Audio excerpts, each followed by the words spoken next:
A group under the aegis of Vision 1 Leadership Development Initiative, voldi, has advocated for capital punishment for those involved in vandalizing critical national infrastructure and assets in Nigeria.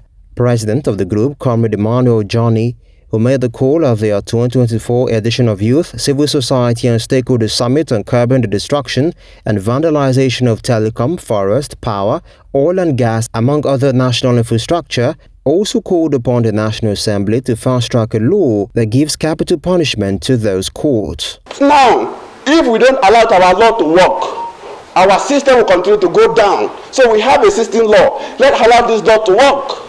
So National Assembly should consider all this legal framework in making sure that, look, if you vandalize government infrastructure, this is a penalty. Then as you are living in the community, look, telecom infrastructure is important. Because without telecom infrastructure, they can never create knowledge and ICT-based society.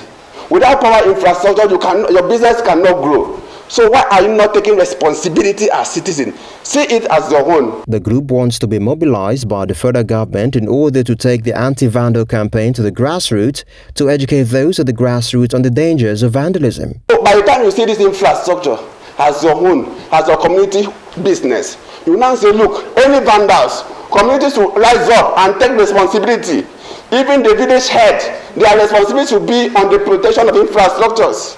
Well, I will say that I'm in support of state police in the sense that if they will allow them to take control of these infrastructures too at the state level. In his paper presentation on the challenges affecting customs service, civil society organizations and youth synergy with the Nigerian Navy in the protection of Nigeria's maritime domain, Comrade Humphrey Oriekezie, who represented the Nigerian Navy at the conference, called for synergy among stakeholders. The vibrant economic activities within the nation's maritime domain thus results in the generation of revenue for economic growth, prosperity and national development. Interestingly, the economic value of the nation's maritime domain has equally made it attractive to criminals. Thus, failure to effectively police the maritime domain could seriously undermine the nation's economic fortunes and development. Accordingly, the Nigerian Navy has, over time, undertaking robust maritime security operations to effectively tackle maritime crimes towards a conducive environment for business to thrive. Also speaking, the Director of Public Relations and Strategic Communications, Department of State Services, DSS, Dr. Peter Funaya, urged citizens to support the government of the day by reporting the useful information to the appropriate authorities rather than killing security personnel. We can easily look at the role of citizens in critical national infrastructure protection.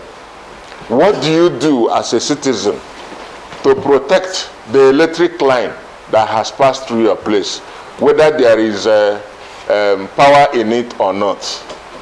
So we have the right audience of persons to talk to.